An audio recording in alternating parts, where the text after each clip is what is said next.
Hello बच्चों, मैं GK Srivastava, physics teacher, ऑर्जन एकेडमी, यमुना विहार। वापस मैंने पिछली क्लास में डिस्कस किया था रिफ्रैक्शन के बारे में। जो टॉपिक मेरा चल रहा था वो था टोटल इंटरनल रिफ्लेक्शन। जब कोई रे, थोड़ा शॉर्ट समझी देता हूं आपको, जब कोई रे डेंसर से रेयर मीडियम की तरफ जाती है तो नॉर्मल की तरफ बेंड कर जाती है। मतलब उसका angle of refraction angle of incidence से क्या होता है, बड़ा होता जाता है। एक सर्टेन एंगल ऑफ इंसिडेंस पे जाके रिफ्रैक्टेड रे राइट एंगल पे बेंड कर जाती है।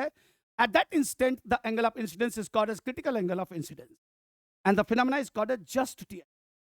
उसके बाद वो तमाम रेस जिनका angle of incidence critical angle of incidence से बड़ा होता है, उनकी आर वैल्यू 90 से ज्यादा होने की वजह से अपने ही मीडियम में लौट जाती हैं, अपने ही इंटरनल मीडियम में, अपने ही डेंसर मीडियम में लौट जाती हैं। And the phenomena is called as total internal reflection, जिसका मैंने आपको एक एप्लीकेशन पढ़ाया था कि एक मछली तालाब में सरफेस से डी गहराई पे बैठे बैठे या लेटे लेटे कितनी एरिया में देख सकती है टीआईआर के बिहाफ पर। एक मैंने आपको ये समझा। सर दूसरा, अब आया इसका जो दूसरा एप्लीकेशन है वो है ऑप्टिकल फाइबर का। ऑप्टिकल फाइबर आजकल इसका इस्तेमाल बहुत होता है। तो optical fibre it is a device is used to see is used in optical signal transmission. Optical fiber it is a device is used in optical signal transmission. मतलब हम चाहें तो इलेक्ट्रिसिटी को ऑप्टिकल रेज में convert करके एक जगह से दूसरी जगह इस डिवाइस के थ्रू हम पास कर सकते हैं, भेज सकते हैं। That device is called optical fibre, जिसका बेसिक फंडा होता है टोटल इंटरनल रिफ्लेक्शन। होता क्या है इसके अंदर, देखिए इसके अंदर होता है बेटा कि इस तरह से फाइबर ग्लास होता है। दिस इज फाइबर ग्लास, ये है आपका फाइबर ग्लास। चलिए इसका रिफ्रैक्टिव इंडेक्स मैंने मान लिया μ1। सर इसे हम लोग कहते हैं कोर, CORE। क्या बोलते हैं, कोर। इसके ऊपर थोड़ा ध्यान से देखिएगा, इसके ऊपर किसी अदर मटेरियल की कवरिंग होती है। यस, इसके ऊपर किसी अदर मटेरियल की कवरिंग होती है लाइक दिस। सर इसको बोलते हैं कवर, या इसे हम लोग क्लैडर भी कहते हैं, क्लैडर, जिसका रिफ्रैक्टिव इंडेक्स होता है μ2। रिफ्रैक्टिव इंडेक्स क्या होता है, μ2। और ध्यान रखिए यहां जो μ1 होता है बच्चे वो ग्रेटर देन कितना होता है, μ2। यस, मतलब μ1 ग्रेटर देन μ2। इट मींस जो अंदर वाला उसका रिफ्रैक्टिव इंडेक्स ज्यादा है और बाहर वाले का रिफ्रैक्टिव इंडेक्स क्या होता है, कम होता है। तो हमें चाहिए sir critical angle of incidence. तो इसके लिए क्रिटिकल एंगल ऑफ इंसिडेंस लिखा गया जी, इसके लिए क्रिटिकल एंगल ऑफ इंसिडेंस लिखा गया sin c, that's equals to μ1 by μ2। Yes, μ1 by μ2 मतलब क्लैडर का refractive index divide by core का रिफ्रैक्टिव इंडेक्स। इससे c पता चल जाएगा, c equals to sine inverse μ1 by μ2। Imagine, मान लो ये सॉल्व करने के बाद 42 डिग्री निकला, ठीक है। तो हमें करना क्या होता है कि एक ऑप्टिकल रेस को यहां पर 42 डिग्री से ज्यादा एंगल पर इंसिडेंट करवाया जाता है, मतलब आई ग्रेटर देन सी। मान लो सॉल्व होने के बाद सी की वैल्यू 42 डिग्री आई, तो मैंने क्या किया, उस रे को यहां पे 42 डिग्री मतलब 45 डिग्री पर इंसिडेंट करवाया, जो कि 42 से बड़ा है, मतलब आई ग्रेटर देन सी। तो देखा गया ये रे टोटली इंटरनली रिफ्लेक्ट करती जाती है और जब वो बाहर निकलती है हम उसका इस्तेमाल कर लेते हैं। इस प्रोसेस के दौरान अगर आपने इलेक्ट्रिकल पावर को ऑप्टिकल सिग्नल में ट्रांसमिट कर कन्वर्ट करके एक जगह से दूसरी जगह भेजा, तो जो पावर के अंदर ट्रांसमिशन लॉस होता है वो बहुत कम होता है। जैसे बिजली के तारों से सप्लाई मंगाई जाती है दिल्ली के अंदर, तो अगर आप सप्लाई दूर से मंगा रहे हैं तो पावर लॉस होगा क्योंकि वायर का रेजिस्टेंस होगा, पावर लॉस होता है। बट अगर आपने इसका इस्तेमाल किया तो पावर लॉस बहुत कम होता है। इसका मतलब इसके थ्रू अगर हम इलेक्ट्रिसिटी ट्रांसमिशन करते हैं तो काफी इकोनॉमिकल होती है। इसका बेसिक फंडा क्या है बेटा, टोटल इंटरनल रिफ्लेक्शन। इसका बेसिक फंडा क्या है, टोटल इंटरनल रिफ्लेक्शन। ये इसका दूसरा एप्लीकेशन। तीसरा एप्लीकेशन आते हैं सर, तीसरे एप्लीकेशन के बारे में समझते हैं। हाँ जी, थर्ड एप्लीकेशन, उसका नाम है mirage, MIRAG, mirage. Mirage it is an optical illusion, ये एक भ्रम है जो रेगिस्तान में गर्मी के दिनों में होता है। चलिए रेगिस्तान में गर्मी के दिनों में दोपहर में 2 बजे के बाद आप निकले वहां पे रेगिस्तान में, तो मान लो पानी का तालाब है यहां पर, आपको दिखाई कहीं और पड़ेगा। खजूर का पेड़ है ऐसे, दिखाई पड़ेगा आपको उल्टा। मतलब इस फिनोमेना के अंतर्गत, इस फिनोमेना में आपको ऑब्जेक्ट की शिफ्टेड इमेज दिखाई पड़ेगी और इन्वर्टेड इमेज दिखाई पड़ेगी। पानी का तालाब है यहाँ पे, दिखाई आपको वहां पड़ेगा। इसलिए जब आप वहां जाओगे तो आपको फिर वो चीज दिखाई नहीं पड़ेगी, भ्रम पैदा होता है। सो दिस ऑप्टिकल इल्यूजन का बेसिक फंडा क्या है? Total internal reflection. इसीलिए रेगिस्तान में अगर आपको मूवमेंट करना है तो उसके अंदर कंपस का इस्तेमाल किया जाता है। बिना कंपस के आप मूव नहीं कर सकते, या फिर वहां की लोकल बॉडीज होती हैं जिनको पूरा ज्ञान होता है, उसके थ्रू आप मूव कर सकते हो। इसका बेसिक फंडा क्या है? Total internal reflection. तीसरी चीज थी। चौथी से सुनिए, ब्रिलियंस ऑफ डायमंड। हीरा रोशनी बिखेरता है ऐसा बोला जाता है, बट एक्चुअल में ऐसा होता नहीं है। एक्चुअल में जब हीरा को खानों से बाहर निकाला जाता है, उसका कोई शेप नहीं होता है। सबसे पहले उसको तराशा आता है। इंडिया में सूरत वो जगह है जहां पे हीरे को क्या करते हैं? तराशते हैं, एक प्रॉपर एंगल देते हैं। That angle is called critical angle of incidence. उसे एक प्रॉपर फेस दिया जाता है। उस क्रिटिकल एंगल ऑफ इंसिडेंस से ज्यादा एंगल पे अगर कोई रे हीरे के अंदर इंसर्ट कर जाती है तो बार बार अंदर ही अंदर टोटली इंटरनली रिफ्लेक्ट होती रहती है। हमें ऐसा लगता है कि हीरा रोशनी बिखेर रहा है, हालांकि उसका होता क्या है? जो रे उसके अंदर इंसर्ट हो गई वो एक फेस से दूसरे फेस, दूसरे से तीसरे, तीसरे से चौथे, उसके जितने भी फेस बने हुए हैं उसमें टोटली इंटरनली रिफ्लेक्ट होती रहती है, तब तक जब तक कि उसकी इंटेंसिटी कितनी ना हो जाए? जीरो। इस पर डिपेंड है भैया, total internal reflection based. Medical field में क्या होता है? मेडिकल फील्ड में देखेंगे एंडोस्कोपी। पहले क्या होता था? अगर किसी पेशेंट को, किसी बंदे को पथरी हो गई तो पहले उसका अल्ट्रासाउंड होता था, फिर उसको ऑपरेट करके फिर बाहर निकालना पड़ता था। आजकल ऐसा नहीं होता है। आजकल क्या कहते हैं? माउथ के रास्ते एक पाइप डालते हैं, इसके आगे कैमरा होता है, साथ में ऑप्टिकल फाइबर ऑपरेटेड होता है सर। उसके थ्रू वो आपके क्या मॉनिटर पे वो देखता रहता है, रे पास करेगा। रे अगर कहीं से टकरा के वापस आ गई, हर्डल है, पता चल जाता है इस जगह पे स्टोन है, तो उसको मार करके लेजर के थ्रू से बाहर निकाल। मतलब यहां पे भी क्या कर रहे हैं हम? टोटल इंटरनल रिफ्लेक्शंस का इस्तेमाल करते हैं। सो ऑल दीज जो एग्जांपल्स हैं, they are totally based on the total internal reflection. एक बात और है, ध्यान से देखिएगा sir. Sir this is right angle isosceles, मतलब ये वाला एंगल इस एंगल के बराबर है। कितना हो गया बेटा? 45 डिग्री। ग्लास प्रिज्म है जिसका रिफ्रैक्टिव इंडेक्स म्यू है 1.5। 1.5। अगर हम बात करें TIR की, टोटल इंटरनल रिफ्लेक्शन की, तो हमें पढ़ाया गया था sin c equals to 1/μ। Yes sir.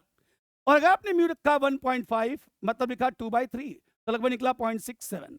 जी, तो लिखा गया sin c approx sin 42 degree के बराबर पाएगा, लगभग इतना ही होगा सर। आप देखेंगे c की वैल्यू क्या निकला? 42 डिग्री। मतलब अगर आपका कोई प्रिज्म ग्लास प्रिज्म है जिसका रिफ्रैक्टिव इंडेक्स 1.5 है, तो उसके लिए critical angle of incidence 42 degree के बराबर है। इसका मतलब अगर आप इस ग्लास प्रिज्म के थ्रू टोटल इंटरनल रिफ्लेक्शन को परफॉर्म करना चाहते हैं तो आपका एंगल ऑफ इंसिडेंस सी से बड़ा होना चाहिए, मतलब 42 डिग्री से बड़ा होना चाहिए। इसका मतलब यह भी हुआ बच्चों कि अगर मैंने इस प्रिज्म में कोई रे 45 डिग्री के एंगल पर इंसिडेंट करवाया तो उसका एंगल ऑफ इंसिडेंस सी से क्या हो गया? बड़ा हो गया। सी से बड़ा हो जाएगा, तो मतलब वो आसानी से टोटली इंटरनल रिफ्लेक्शन को परफॉर्म कर सकती। अब हमें आपको यहाँ पे कुछ बातें को समझाना है, थोड़ा ध्यान से देखिएगा। सबसे पहला पार्ट है, हमें isosceles glass right angle glass prism के अंदर एक रे को इंसिडेंट करवाना है, साथ ही साथ उसका TIR होना चाहिए और उसका एंगल ऑफ डेविएशन 90 डिग्री होना चाहिए। मतलब right angle isosceles glass prism में एक रे को इंसिडेंट करवाना है, उस रे का टोटल इंटरनल रिफ्लेक्शन होना चाहिए, एंड दूसरी बात सर उस रे का डेविएशन 90 डिग्री होना चाहिए। देखिए ध्यान से, एक रे सीधी जा रही थी, बिल्कुल सर, ये देखिए सीधी गई, लेकिन अपने रियल ट्रैक से बेंड होकर इधर चली गई। ये इसका रियल ट्रैक है, वो इधर से निकल गई। तो रियल ट्रैक से जितने डिग्री के एंगल पे बेंड कर गई, that angle is called as angle of deviation. एक रे सीधी जा रही थी, उसके बाद बेंड करके इधर निकल गई। देखिए उसको जाना चाहिए था सीधा, नहीं, वो बेंड करके इधर निकल गई। उसका एंगल ऑफ डेविएशन कितना बोलिए? 90 डिग्री। चलिए ध्यान से देखिए, एक रे सीधी जा रही थी, लौट करके इधर आ गई, रिवर्स हो गई, उसका डेविएशन एंगल कितना हो गया बोलिए? 180 डिग्री। फिलहाल हम इस पर फोकस करने आ रहे हैं, थोड़ा इसको ध्यान से देखिएगा। मैंने एक right angle isosceles glass prism बनाया, राइट, ध्यान रखना, ये 90 है, ये एंगल 45, ये एंगल भी कितना बोलो? 45 है।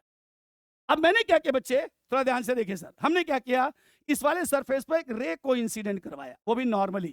जी, जब कोई रे किसी सरफेस पर, रिफ्रैक्टिंग सरफेस पर नॉर्मली इंसिडेंट होती है तो वो डेविएट नहीं होती, सीधी निकलती है। ये देखिए, जब ये रे इस सरफेस पे पहुंचा, चलो नाम लिख देते हैं A, B एंड C। जब इसी सरफेस से पहुंचा, मैंने क्या किया, यहां पे नॉर्मल ड्रॉ कर। बेटा ध्यान से देखो, ये 90 है जी सर, क्या ये 90 है? यस। क्या ये 45 है? यस। तो ये भी कितना हो गया? 45।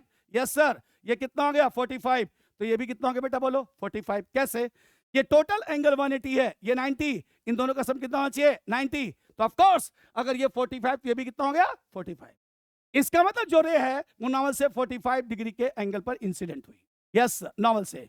इसका जो आई वैल्यू है सी से क्या हो गया बड़ा हो गया, तो क्या वो बाहर निकलेगी? नहीं, वो टोटली इंटरनली रिफ्लेक्ट कर जाएगी, वो यहां पर रिफ्लेक्ट करेगी। इसका ये वाला एंगल भी कितना होगा बोलो 45, राइट। इसका मतलब इस पॉइंट पे क्या हो गया टी आई आर हो गया। यस सर, और वो कब क्या हो गई बाहर निकल गई। ठीक, आइए ध्यान से देखो सर, यहां ध्यान से देखना बेटा।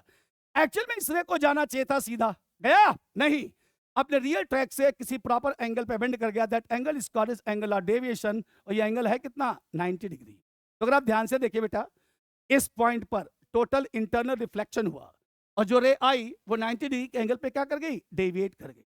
मतलब एक right angle isosceles glass prism के अंदर अगर किसी रे को इंसिडेंट करवाना है, टीआईआर करवाना है, और उसका डेविएशन एंगल कितना रखना है 90 डिग्री, आप इस तरह से ड्रॉ कर सकते। एक बार फिर से देख लीजिए, ये 90 है, ये 45, तो ऑफकोर्स ये एंगल भी कितना होगा 45, क्योंकि ये ट्रायंगल बन रहा है, इसका ये वाला एंगल कितना होगा 45 होगा बेटा। ध्यान से देख बेटा, अगर ये 90 है तो ये पूरा एंगल कितना हो गया बेटा बोलो 180 हुआ। ये 90 तो इतना एंगल कितना हो गया 90, उसमें अकेला ये 45, तो ये वाला कितना हो गया 45। इसका मतलब जो रे इंसिडेंट हो रही है उसका एंगल ऑफ इंसिडेंस 45 है, तो आई है उसी से क्या है बड़ा है, तो टोटली इंटरनली रिफ्लेक्ट होगा और अपने रियल ट्रैक से 90 डिग्री के एंगल पे क्या होगा बेंड होगा। पहला ये था बेटा। आइए अब जरा दूसरा देखते हैं बेटा, दूसरा, हाँ जी, अब जरा दूसरा देख लेते हैं।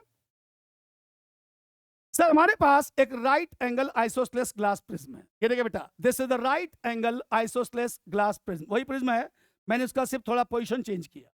ये लो बेटा, यहाँ लिखा गया ए, यहाँ लिखा गया बी, यहाँ लिखा गया सी, पता है ना ये दोनों एंगल कितना बेटा बोलो 45। फिर वही सर, फिर अब हमें क्या करना है बेटा, सर रे को इंसिडेंट करवाना है। आइए बेटा हम रे को क्या करते हैं इंसिडेंट करवा देते हैं। ये देखिए सर, यहाँ पे इंसिडेंट करवाया 90 डिग्री पे, मैंने देखा ये सीधी आपकी यहाँ पहुंच गई, और मैंने क्या किया यहाँ पे नॉर्मल ड्रॉ कर। क्या ये वाला एंगल 45 होगा? यस बोला था मैंने भी, ये एंगल कितना होगा 45 की, क्योंकि ये वाला 45 होगा। सर यहाँ पे टीआईआर होगा? बिल्कुल होगा, क्योंकि ये 45 आई जो है वो सी से बड़ा हो गया, इसलिए ये रे अपने मीडियम में यहाँ लौट जाएगी इस जगह पे। आगे बेटा देख बेटा, ये 45, ये भी कितना हो गया 45।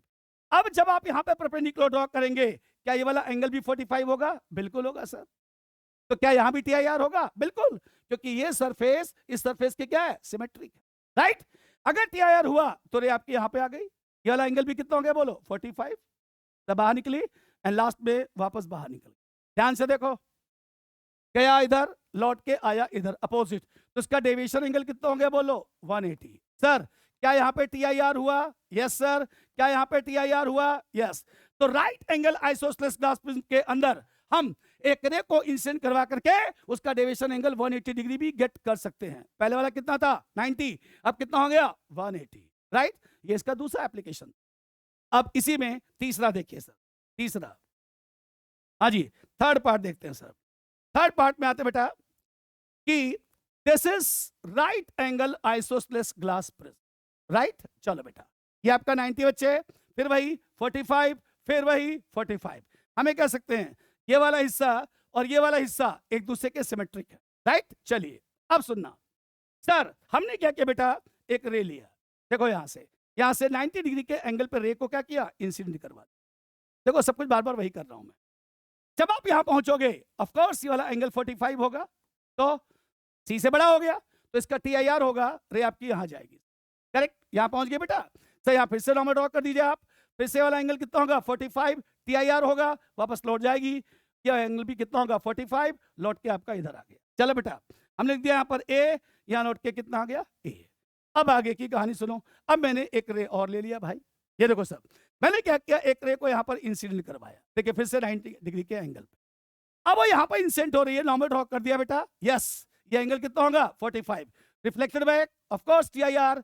सर जब यहां पहुंचा रिफ्लेक्टेड बैक टीआईआर, लौट के वापस आ गया, किसकी वजह से? टीआईआर की वजह से। ये लो बेटा, यहां लिखा गया बी, यहां भी क्या लिखा गया बी। ध्यान से देखो, ये जो मेरा ऑब्जेक्ट है वो क्या है ए बी है, लेकिन यहां पे क्या बन गया बी ए। क्या बन गया बी ए। इसका मतलब हम एक ऑब्जेक्ट की इन्वर्टेड इमेज भी फॉर्म कर सकते हैं। We can get inverted image by using right angle isosceles glass prism by using TIR। ध्यान रखना, जितना बड़ा ये होगा ना बेटा उतना ही बड़ा ये होगा। मतलब यहां पर इमेज की साइज और ऑब्जेक्ट की साइज सेम होगी, ये इसे घटाएगा बढ़ाएगा नहीं, सिर्फ इन्वर्ट कर देगा। इसका मतलब एक right angle isosceles glass prism में हम किसी रे को 90 डिग्री के एंगल पर डेविएट करा सकते हैं बाय यूजिंग TIR। दूसरा क्या है, हम किसी ऑर्बिट किसी रे को रिट्रेस करवा सकते हैं, 180 डिग्री के एंगल पे बेंड करवा सकते हैं बाय यूजिंग TIR। एंड तीसरा, हम राइट एंगल ग्लास प्रिज्म की सहायता से किसी ऑब्जेक्ट की इन्वर्टेड इमेज भी फाइंड आउट कर सकते हैं बाय यूजिंग TIR। ये कुछ टॉपिक्स थे TIR के अंदर। अब कुछ बातें थोड़ा ध्यान से समझने की बातें हैं जी। सर आपने बोला था कि जो टोटल इंटरनल रिफ्लेक्शन होता है हमेशा डेंसर टू क्या होता है, rare. Always from denser to, आइए देखते हैं सर। चलिए, always from denser to rare मतलब high refractive index to sir low refractive index. देखो mu H to mu L मतलब high refractive index to low refractive index. TIR के लिए रे का मोमेंट डेंसर टू रेयर होना चाहिए, मतलब high refractive index to low refractive index होना चाहिए। ये बात आपको याद रखनी पड़ेगी। तो मेरा एक क्वेश्चन है बेटा, देखते हैं क्या है क्वेश्चन। हाँ जी बेटा, देखिए क्वेश्चन क्या है। सर मैंने क्या किया, एक प्रिज्म बनाया। ये देखिए sir, this is a prism, right, ऐसे। और मैंने दे दिया सर इस प्रिज्म का रिफ्रैक्टिव इंडेक्स 1.5, क्लास है 1.5 है। अब मैंने क्या किया, यहाँ पे डिफरेंट कलर की रेस पास की। एक रे ये है, दूसरी रे ये है, तीसरी रे ये है, चौथी रे ये है। सारे के सारे राइट एंगल पर इंसिडेंट हो। चलो भाई, ये रे ए है, ये बी है, ये सी है, ये डी है। Sir ji refractive index of A 1.6, refractive index of B 1.4, refractive index of C 1.62, refractive index of D 1.38। अब मैंने क्या किया, यहां पे ध्यान से देखना बेटा जी। हमने यहां रख दिया एक स्क्रीन। क्या दिया भाई, स्क्रीन। देखो अब इसको क्वेश्चन दो तरीके से पूछा सकते हैं, दो तरीके से। पहला, वो कहेंगे बताओ भैया इनमें से कौन कौन सी रे टोटल इंटरनल रिफ्लेक्शन को परफॉर्म करेंगी, या ऐसे पूछ सकते हैं इनमें से कौन कौन सी रे का स्क्रीन पर इंप्रेशन नहीं आएगा, स्क्रीन पर इंप्रेशन नहीं आएगा। सिंपल सी थ्योरी है बेटा, ध्यान से देखना। मान लो एक रे गई और TIR करके इधर आ गई, इसका TIR हो गया, तो क्या उसका स्क्रीन पर इंप्रेशन आएगा, नहीं आएगा। इसका मतलब जो रेस टोटल इंटरनल रिफ्लेक्शन को परफॉर्म करेंगी उनका स्क्रीन पर इंप्रेशन नहीं आएगा। तो क्वेश्चन हमसे क्या पूछा जा रहा है, सर हमसे क्वेश्चन पूछा जा रहा है भाई कि बताइए इनमें से कौन सी रे टोटल इंटरनल रिफ्लेक्शन को परफॉर्म करेंगी, जो करेंगी उनका स्क्रीन पर कोई इंप्रेशन नहीं आएगा, राइट। तो आइए सर थोड़ा बात को समझते हैं सर, आइए समझिएगा सर। देखो सर लिखा गया mu A greater than mu G. Yes sir, you can add this is mu G. Yes sir, इसका रिफ्लेक्टिव इंडेक्स इससे क्या है, ज्यादा है। तो बेटा ये कहां गई, डेंसर टू रेयर। इसका मतलब यस ये TIR को परफॉर्म करेगा। यस सर, ये TIR को परफॉर्म करेगा, इसका यहां पर इंप्रेशन नहीं आएगा। चल बेटा यहां देखो ध्यान से, सर लिखा गया mu B less than mu G. Yes sir, इसका रिफ्लेक्टिव इंडेक्स म्यू जी से क्या है, छोटा है, राइट। तो ये क्या हुआ, यस या नो, यस नो, ये TIR को परफॉर्म नहीं करेगा। यहां देखिए सर लिखा गया mu C greater than mu G, तो क्या लिखोगे, यस ये TIR को परफॉर्म करेगा बिकॉज डेंसर टू रेयर जा रहा है। लास्ट में देखेंगे, आप देखेंगे म्यू डी लेस देन, क्या चीज बोलो, म्यू जी। यस या नो, नो। इसका मतलब बेटा ए वाला और क्या बेटा बोलो, सी वाला। यस, ए वाला और सी वाला इन दोनों का रिफ्लेक्टिव इंडेक्स ग्लास के रिफ्लेक्टिव इंडेक्स से बड़ा है, मतलब रे मूवमेंट डेंसर टू क्या है, रेयर है। तो ये दोनों टोटल इंटरनल रिफ्लेक्शन को परफॉर्म करेंगे, बाकी दोनों टोटल इंटरनल रिफ्लेक्शन को परफॉर्म नहीं करेंगे। तो इस टाइप के क्वेश्चंस भी आते हैं, आपको पता होना चाहिए। चलिए अब अगला भी आपको समझाते बेटा, थोड़ा ध्यान से देखिएगा सर। ये देखिए सर, एक्चुअल में क्या बेटा, हमारे पास एक बकेट है। देखिए sir, this is a bucket, correct बेटा जी। इसके अंदर पानी भरा हुआ है, लिक्विड जो है वो वाटर है, right. Now this is water, this is water, लिख देते हैं भाई, this is water. Refractive index of water लिखा गया 4/3, पीछे जाओ एयर लगा सकते हो, BWA। अब करना क्या है बेटा, थोड़ा ध्यान से देखना सर जी। करना यह है, हमने इसके अंदर एक राइट एंगल प्रिज्म को इस तरह से डिप किया। सर सरफेस का नाम लिखा गया A B and C right angle. ये जो प्रिज्म जिसका बना होता बच्चे वो है आपका ग्लास म्यू जी, और म्यू जी लिखा गया 3/2। Yes sir, 3/2।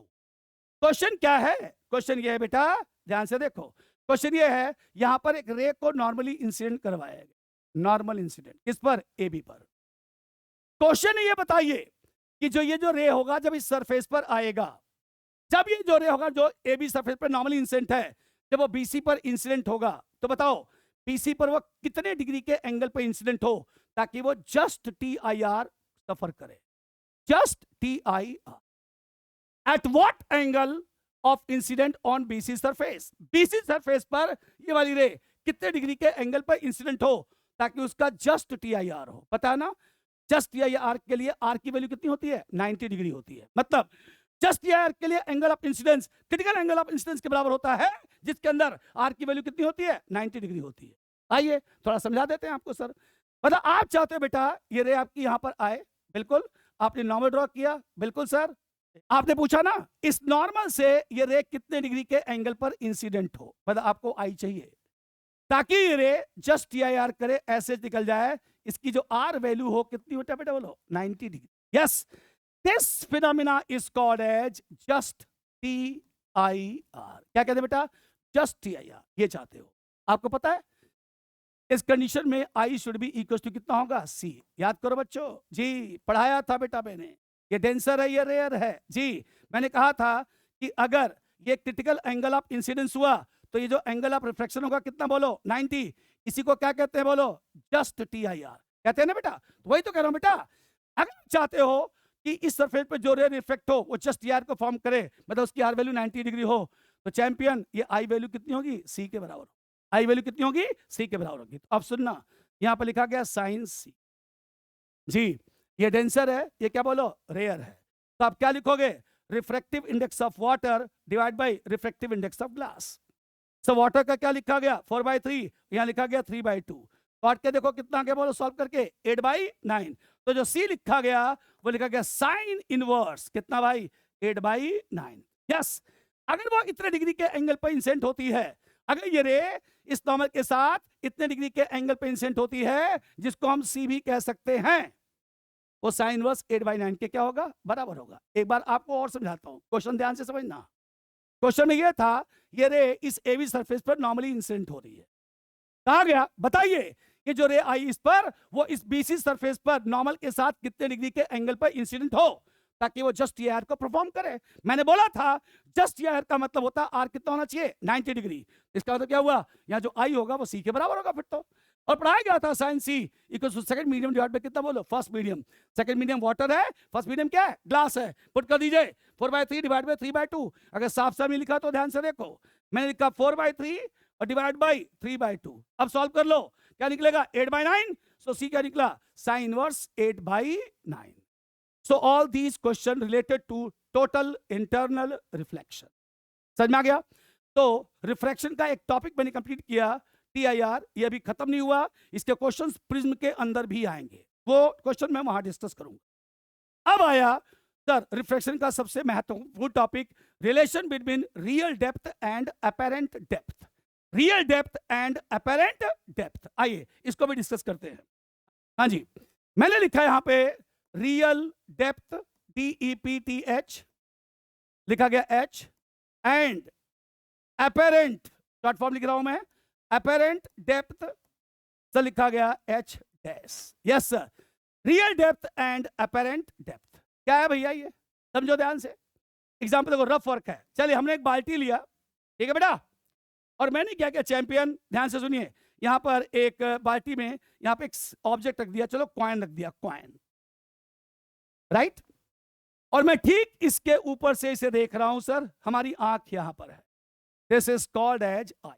यहां से सर पूरा का पूरा मीडियम एयर है, कोई मीडियम चेंज नहीं किया, तो बेटा जी यहां से यहां तक की डिस्टेंस को हम कहेंगे रियल डेप्थ। रियल डेप्थ मतलब क्या लिखोगे? H। This is called as real depth. अब आपको करना क्या बेटा? सर आपको करना ये है, इसके अंदर चलो इस बकेट के अंदर क्या लिक्विड भर दो, चलो मैंने कोई पानी, चलो लिक्विड भर दिया, पानी भर दिया, राइट। तो होगा क्या? आप देख रहे हो यहां से आपको ये सिक्का अपनी पोजीशन से उठ करके ऊपर यहां दिखाई पड़े, या सिक्का नहीं दिखाई पड़ेगा, सिक्के की इमेज दिखाई पड़ेगी, कॉइन की इमेज दिखाई पड़ेगी। ये ले भाई इमेज। तो अब यहां से यहां तक की डिस्टेंस को कहेंगे अपेरेंट डेप्थ। क्या कहेंगे बेटा? अपेरेंट डेप्थ लिखा गया एच डैश। क्या लिखा गया? H dash. तो this is real depth and this is called as apparent depth. Actual में ऑब्जर्वर कहां पे है? रेयर में है। और ऑब्जेक्ट कहां पे है? डेंसर में है। अगर रेयर टू डेंसर ऑब्जर्वेशन है, ऑब्जर्वर रेयर में है और ऑब्जेक्ट डेंसर में रखा गया है, तो वो ऑब्जेक्ट आपको अपनी तरफ पास आता दिखाई पड़े। उल्टा कर दीजिए, अगर आप यहां रख देते हो कॉइन में और आप पानी के अंदर जाके लेट जाते हो और फिर देखते हो, तो वो कॉइन आपसे दूर दिखाई पड़ेगा। इसका मतलब अगर आप रेयर मीडियम में हो और डेंसर मीडियम में देख रहे हो, तो कोई भी ऑब्जेक्ट आपके पास आती हुई दिखाई पड़ेगी, मतलब उसकी अपरेंट डेप्थ रियल डेप्थ से छोटी होगी सर। लेकिन अगर आप डेंसर मीडियम में हो और रेयर मीडियम में देख रहे हो सर, तो सर ध्यान रखें, उस ऑब्जेक्ट की जो इमेज होगी वो आपसे दूर जाती दिखाई पड़ेगी सर। मतलब वहां पर अपरेंट डेप्थ बड़ा होगा, रियल डेप्थ क्या होगा? छोटा होगा। क्लियर है? हमें इसी रियल एंड अपरेंट डेप्थ के बीच रिलेशन को स्टेब्लिश करना है और उसमें कुछ आपको न्यूमेरिकल्स बताने हैं। Is it clear? तो आइए सर थोड़ा समझते हैं बात को। ठीक है बच्चों? ओके, तो इसके लिए मैं फिगर ड्रॉ करता हूं। ठीक है बेटा, थोड़ा ध्यान से देखिएगा बच्चों। ये देखिए सर, ये लिखिए सर, मैंने क्या किया, ऐसे मीडियम बना दिया। चलो भाई नीचे कोई, चलो वाटर ले लो, कोई सा भी लिक्विड ले लो, बस मीडियम चेंज होना चाहिए, मीडियम चेंज होना चाहिए। ये देखिए सर, कर दिया आपने मीडियम चेंज। अभी क्या है बेटा? सर हमारा जो ऑब्जेक्ट है बेटा वो यहां पर है, दिस इज ऑब्जेक्ट, तो लिख दिया गया ओ। सर हमने राइट एग्जैक्टली 90 डिग्री पे लाइन ड्रॉ किया ऐसे, मतलब हमारी आंख यहां पर है, this is called as eye, मतलब एग्जैक्टली नॉर्मल विजन है, राइट एंगल पे हम उसे देख रहे हैं। तो of course this distance is called as real depth. Yes sir, इसी को क्या कहोगे बेटा? बोलो एच। एच को क्या बोलोगे? Real depth. Yes sir, of course this distance is equal to H, मतलब क्या हो गया? Real depth. अब पूरी बात सुनना सर, यहां से जब रे बाहर निकलेगी सर, यस सर, यहां से रे बाहर निकली, देखिए सर ऐसे, राइट, डेंसर टू रेयर गई बेटा, डेंसर टू रेयर, तो नॉर्मल से कहां जाएगी? दूर जाएगी। This angle is called as angle of reflection and this angle is called as angle of incidence, right. अगर मैं इस रे को पीछे की तरफ प्रोलॉन्ग करूं, डॉटेड, ये जाके जहां पे कट करेगी वहां पे आपको इमेज बनता दिखाई पड़े, this is called as image. इसको क्या कहोगे आप? इमेज। तो सर ये जो डिस्टेंस बना बेटा ना, इसी को कहते हैं अपेरेंट डेप्थ। अपेरेंट डेप्थ मतलब क्या बेटा? बोलो एच डैश। क्या बोलते हैं? H dash. देखो यहां से देख रहे हो, रियल में ऑब्जेक्ट ये है, रियल डेप्थ, इमेज दिखाई यहां पड़ा, that is called apparent depth. And object अपनी पोजीशन से जितना ऊपर उठ के दिखाई पड़ा, इसको कहते हैं वाई, इसका नाम रखा जाता है एच माइनस एच डैश। कैसे? ये पूरा एच है, ये एच डैश कितना हो गया? H minus H dash. इसको कहते हैं वर्टिकल शिफ्ट। क्या कहते हैं? Vertical shift. मतलब ऑब्जेक्ट अपनी पोजीशन से कितना ऊपर उठ के दिखाई पड़ा, उसे कहेंगे वर्टिकल शिफ्ट। ठीक है, ये भी निकालना है, निकालने का तरीका आसान है। ये पूरा एच है, ये एच डैश है, एच में से एच माइनस कर डालो, आपका वाई आ जाएगा। अब पूरी बात सुनो बेटा, ध्यान से देखो बेटा, अगर ये आई है, ये आपका आई होगा, अल्टरनेट एंगल, ये आर है, ये एंगल भी आर होगा, करेस्पॉन्डिंग एंगल, राइट। अब इससे पहले हम थोड़ा आगे बढ़े तो हम आपको कुछ बातों को सिखाते हैं। आइए ध्यान से देखना बेटा, इस जगह पे हमें पढ़ाया गया था mu equals to sine I by sine R. Yes sir, law आपको पता है। अगर लिख दिया मैंने if I and R is small, अगर मैं एंगल को छोटा लूंगा तो फिर तो बेटा लिख सकते हो sine I equals to I, sine R equals to R. आपको पता है अगर आपने ये लिखा तो बेटा जी फिर ध्यान रखिए, फिर तो आप sine I by sine R के साथ साथ tan I by tan R भी लिख सकते हो। क्यों? क्योंकि छोटे एंगल्स के लिए जिस तरह से साइन आई इक्वल्स टू आई होता है, छोटे एंगल के लिए टेन आई भी क्या होता है? आई के बराबर होता है। टेन आर क्या होता है? टेन आर के बराबर।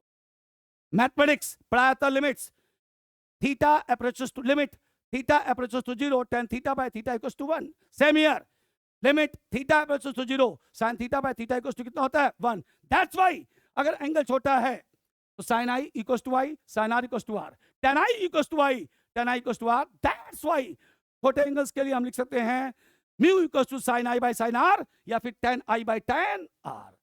छोटे एंगल्स क्यों? फिजिक्स की खासियत है। हम छोटा लेते हैं, बाद में उसे इंटीग्रेट कर देते हैं। तो हमारे वहाँ तो चलता है, स्मॉल एलिमेंट लिया, इंटीग्रेट किया, लिमिट लगाया, रिजल्ट आ जाता है। तो हम छोटे से शुरुआत कर सकते हैं। तो आइए थोड़ा समझते हैं बेटा इसके। जी, तो मैंने क्या किया बेटा, अब मैंने इतने को मिटा दिया और आपको समझाने की कोशिश करता हूँ। आइए, हाँ जी, चल बेटा जरा आई निकालो यहां से।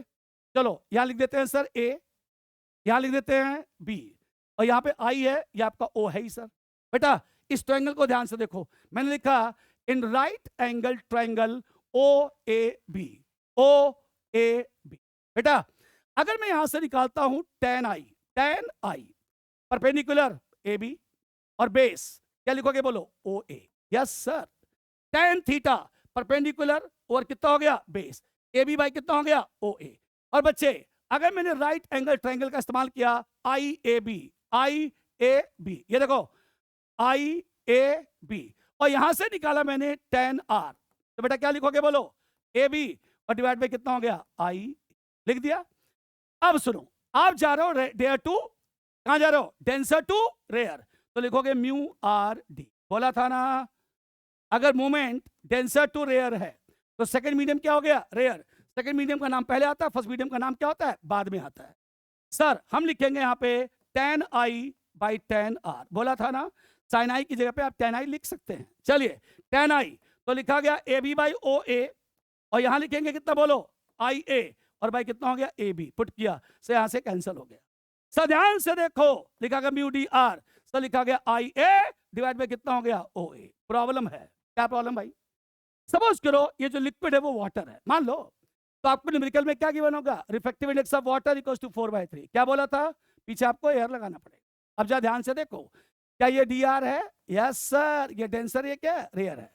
एक्चुअल में हमें न्यूमेरिकल में म्यू आर डी नहीं, हमें म्यू डी आर गिवन होता है, तो फिर लिखेंगे म्यू डी आर, जिसको हम सिर्फ म्यू भी लिख सकते हो, reciprocal of mu R D. याद आया, principle of reversibility of light. जी, तो अगर आप इसको यहां पे पुट करते हो बच्चे, तो क्या लिखोगे, आई ए बाई कितना हो गया, ओ ए, उल्टा कर दोगे लिखेगा ओ ए और डिवाइड बाई कितना हो गया, आई ए। अब जा ध्यान से देखो, ये हो गया म्यू, यस सर। बेटा ओ ए पढ़ना क्या लिखा गया है, O A this is called as real depth, और I A this is called as apparent depth. लो जी, मैंने रिलेशन प्रूव कर दिया, mu that's equals to real depth divide by apparent. ठीक है सर, तो mu it is equals to real depth divide by apparent. ये देखिए, अब निकालना आपको वाई, वाई को क्या कहते हैं, vertical shift, vertical shift, S H I F T, vertical shift. Sir लिखा गया एच माइनस एच डैश। जी, ये पूरा एच है, ये एच डैश से मैच करो तो पता चल जाएगा उस ऑब्जेक्ट की इमेज इतनी ऊपर उठ करके दिखाई पड़ी, एच माइनस एच डैश। अभी आपने पढ़ा mu that's equals to real depth divide by apparent depth. बेटा एच डैश निकालोगे तो लिखोगे एच बाई कितना बोलो, म्यू। सर यहां लिखा गया एच और यहां लिखा गया एच बाई म्यू। यस, अगर आप यहां से एच कॉमन निकाल लेते हो तो लिखा गया 1/1 minus mu. This is the relation of vertical shift, right. तो real depth and apparent depth, mu equals to real depth divide by apparent depth, और Y equals to H real depth 1 minus 1 by mu, right.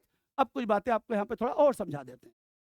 ये देखो बेटा, चलो मान लो हमारे पास एक बकेट है, राइट, उसके अंदर बहुत सारे लिक्विड हैं जो आपस में मिक्स नहीं हो सकते। ये है सर, सर इसकी हाइट h1, इसकी हाइट h2, इसकी height h3। Sir refractive index μ1, refractive index μ2, refractive index μ3।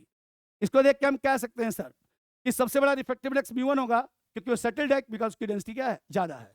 सबसे ज्यादा, उससे कम, उससे कम। अब सुनो, सपोज करो हमारे पास यहां पर एक ऑब्जेक्ट है, राइट, और मान लीजिए उस ऑब्जेक्ट की इमेज कहीं यहां पे दिखाई पड़ी, हमें पता नहीं है कितनी डिस्टेंस पे दिखाई पड़ी, मतलब क्या निकालना बच्चे, वर्टिकल शिफ्ट।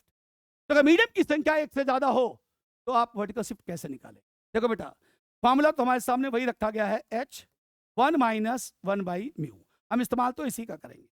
अब सुनिए, अगर निकालना हुआ तो मैं लिखूंगा h1 1 माइनस 1 बाई μ1, फिर लिखेंगे h2 1 माइनस 1 बाई μ2, फिर लिखेंगे h3 1 माइनस 1 बाई कितना बोलो, μ3। सिंप्लीफाई कर लोगे पता चल जाएगा ऑब्जेक्ट का वर्टिकल शिफ्ट कितना है। क्या किया, इस फॉर्मूले को इसके लिए लगाया, इसी फॉर्मूले को इसके लिए लगाया, इसी फॉर्मूले को इसके लगाया, तीनों को क्या किया, प्लस कर दिया, पता चल जाएगा ऑब्जेक्ट अपनी पोजीशन से कितना ऊपर उठ करके दिखाई पड़ेगा। तो ये था relation between real depth and apparent depth, mu equals to real depth divide by apparent depth, and vertical shift का फॉर्मूला होता है रियल डेप्थ इनटू में मल्टीप्लाई करेंगे 1 minus 1 by mu, and mu क्या है, refractive index of medium, right. चलिए अब हम इस पे डिपेंड्स न्यूमेरिकल्स करवा देते हैं आपको, चलिए समझते हैं सर। क्वेश्चन देखिएगा सर जी, हमारे पास एक ग्लास स्लैब है, this is glass slab, glass slab जिसका रिफ्रैक्टिव इंडेक्स म्यू है और म्यू गिवन है 1.5, ये गिवन है बेटा। चलो भाई, इसका ये फेस ए है, इसका ये फेस बी है, स्लैब है, इसका फेस एक ही है, दूसरा फेस ये है। सर हुआ ये, हमने क्या किया, इस ग्लास स्लैब के अंदर एक एयर बबल फंसा दिया, this is air bubble, air bubble जी, हमने इस ग्लास स्लैब के अंदर एयर बबल फंसा दिया। लो भाई, यहां पर एयर है अंदर और बाकी क्या है, ग्लास है। चलिए मान लेते हैं इस ग्लास स्लैब की लेंथ कितनी बेटा, एल है। क्वेश्चन सुनो, कहा गया जब मैंने इस बबल को फेस ए से देखा, जब मैंने इस बबल को फेस ए से देखा तो वो 6 सेंटीमीटर की गहराई पर दिखाई पड़ा, और जब मैंने इसी बबल को फेस बी से देखा तो वो 9 सेंटीमीटर की गहराई पर दिखाई पड़ा। बताइए इस स्लैब की लेंथ कितनी होगी, एल, वो पता करना। फिर से सुन लो, जब मैंने इस बबल को फेस ए से देखा तो वो 6 सेंटीमीटर की गहराई पर दिखाई पड़ा, दिखाई पड़ा, that is not real, that is apparent. And जब मैंने इसे बी से देखा तो ये 9 सेंटीमीटर की गहराई पर दिखाई पड़ा, that is called as apparent. Of course पता करिए इस लंबाई की, इस जो ग्लास स्लैब है उसकी लंबाई कितनी हो, आपको ये बताना, कोई बात नहीं।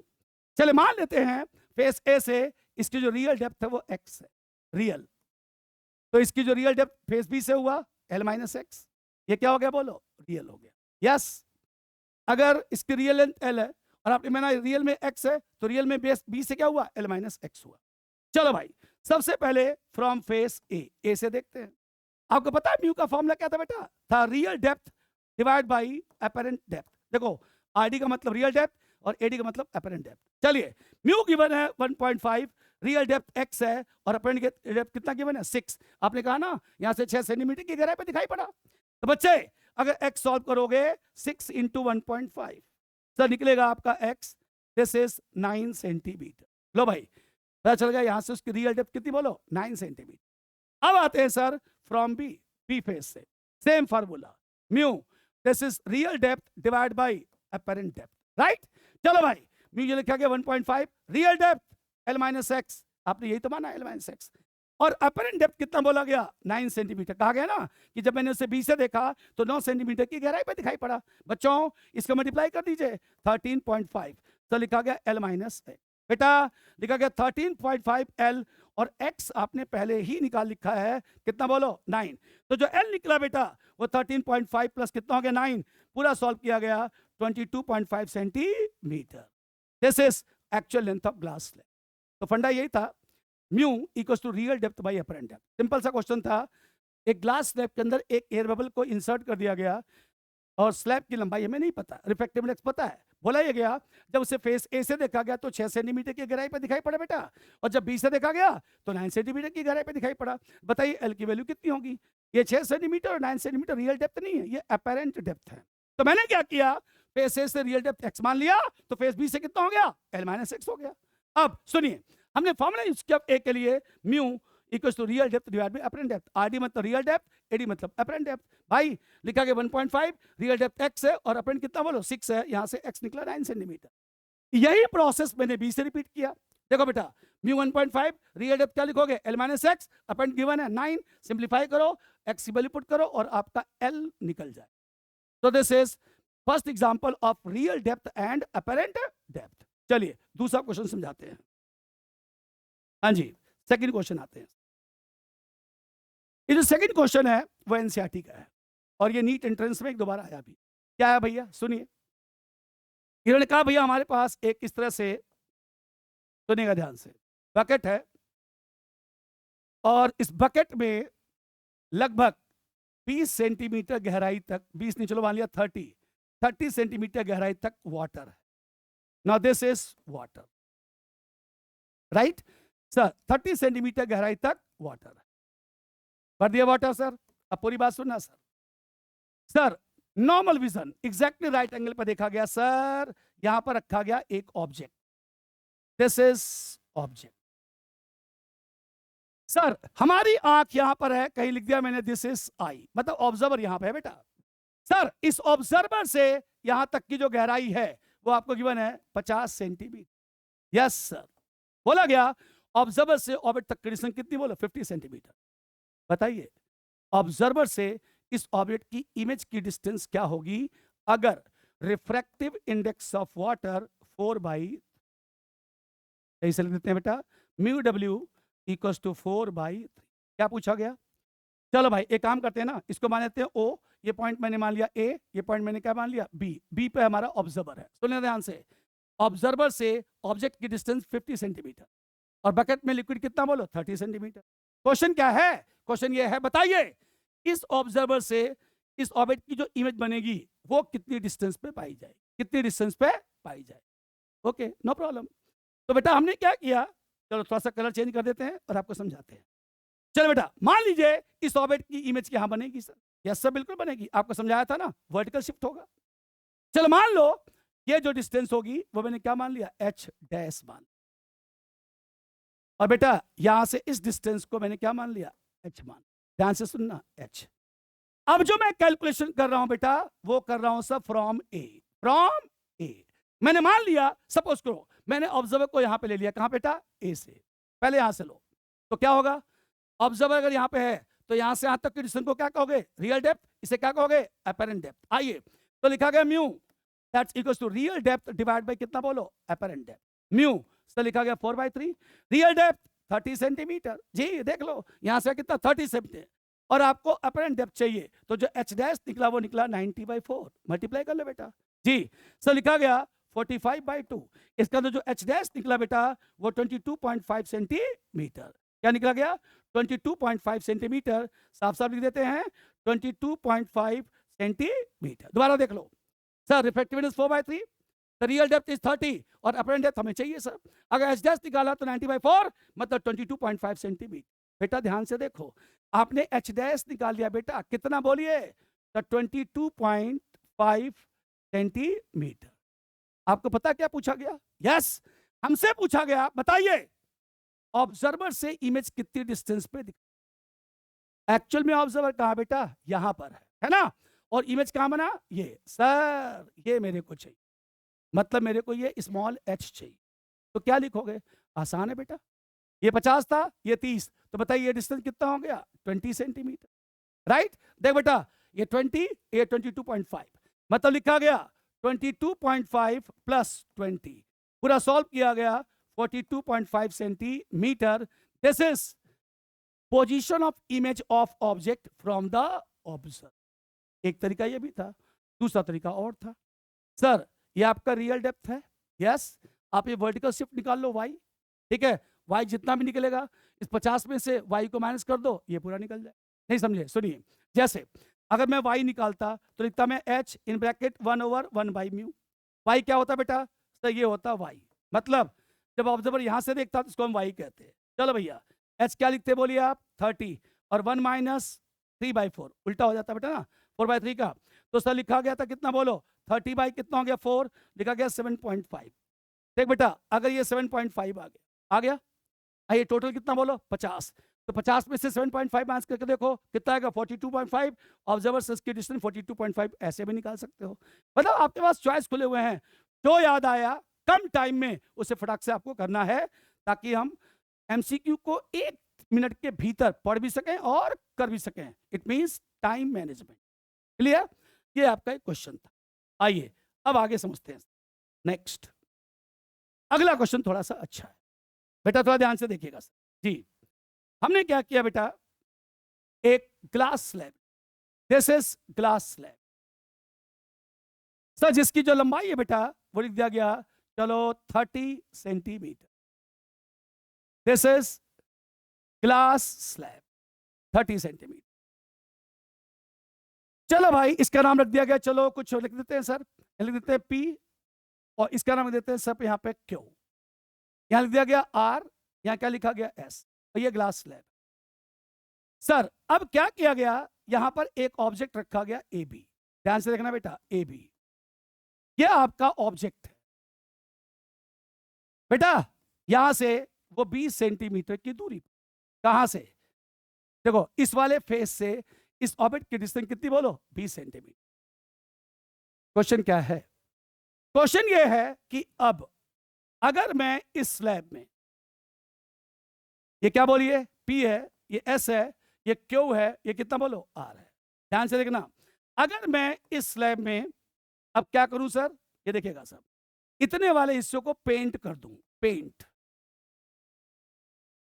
कर दिया आपने, और आपका ऑब्जेक्ट वहीं रखा बेटा, ए बी जहां था वहीं रखा गया सर, वही 20 सेंटीमीटर की दूरी पर।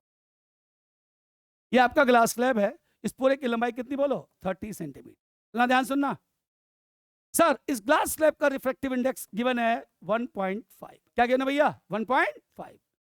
तो टॉपिक ये है, अगर मैं इसके बैक वाले हिस्से को पेंट कर दूं तो बताइए इस ऑब्जेक्ट की जो इमेज बनेगी, इस ऑब्जेक्ट की जो इमेज बनेगी वो बी से कितनी दूरी पर बनेगी, वो बी से कितनी दूरी पर बनेगी।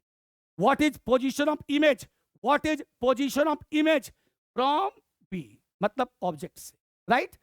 आपने इस वाले हिस्से को क्या किया, पेंट कर, तो बेटा पेंट करने से क्या बन गया, मिरर बन गया, राइट, बन गया मिरर।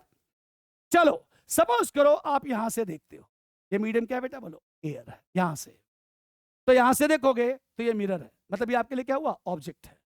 अगर आप रेयर टू डेंसर देखते हो तो ये अगर आपने मिरर को ऑब्जेक्ट ट्रीट किया तो उसकी इमेज आपके पास बनेगी, दूर बनेगी, पास बनेगी। इसका मतलब ये जो मिरर यहां बन रहा है वो कहीं आपको यहां पर बनता हुआ दिखाई पड़े, डॉटेड बनेगा, ध्यान रखिएगा सर। चलिए मैंने मान लिया mm डैश, तो अब सुन बेटा, मैंने मान लिया ये डिस्टेंस कितना हो गया, तो लिखा गया फॉर मिरर, फॉर मिरर, आजा बेटा, फॉर मिरर, हाँ जी, मिरर के लिए समयू this is equal to real depth divide by apparent depth. सुनो सर, इस सरफेस से इस मिरर की रियल डेप्थ कितनी बोलो, 30 सेंटीमीटर है, मिरर यहां शिफ्ट हो गया तो यहां से कितना हो गया, अपरेंट डेप्थ x हो गया, यस सर, म्यू सर लिखा गया 3/2, रियल डेप्थ 30 सेंटीमीटर देख लो, और अपरेंट डेप्थ कितना बोलो, x है। जी सर, यहां से देख रहे हो ये रियल हुआ मिरर है, ये अपरेंट मिरर ये हुआ, समझाया गया था ना। अगर आप रेयर टू डेंसर देखते हो तो ऑब्जेक्ट आपके पास आता है, मतलब मिरर आपको आपके पास आता है, वो दिखाई पड़ेगा। इसका मतलब ये हो बेटा, ये रियल डेप्थ हो गया, ये अपरेंट डेप्थ हो गया, इसको सॉल्व किया गया तो निकला आपका 20 सेंटीमीटर। काट के देख लो बेटा, इतना ही आएगा सर। अब कहानी सुनिए, एक्चुअल में आपके लिए मिरर ये है mm डैश, mm डैश, और ये है आपका ऑब्जेक्ट ए बी।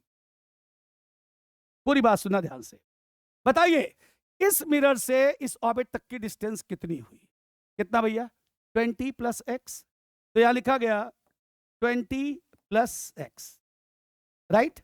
इसका मतलब कितना हो गया, 20 प्लस 20, क्या बन गया बोलो, 40 सेंटीमीटर।